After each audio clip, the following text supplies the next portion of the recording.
Hi there! In this video, I will give you a quick guide on how you can work with Pipedrive, so please listen carefully to each detail and step that I will be explaining to you. So this will help you to manage your sales pipeline and contacts efficiently.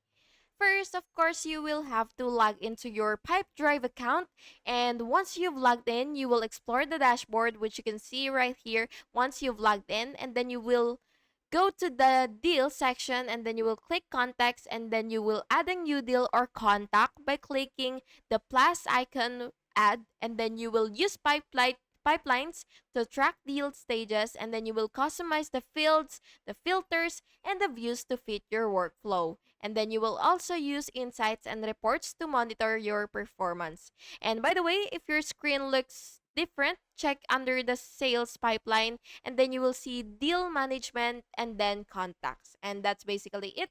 Thank you so much for watching and listening to this video, and I really hope that it was helpful for you.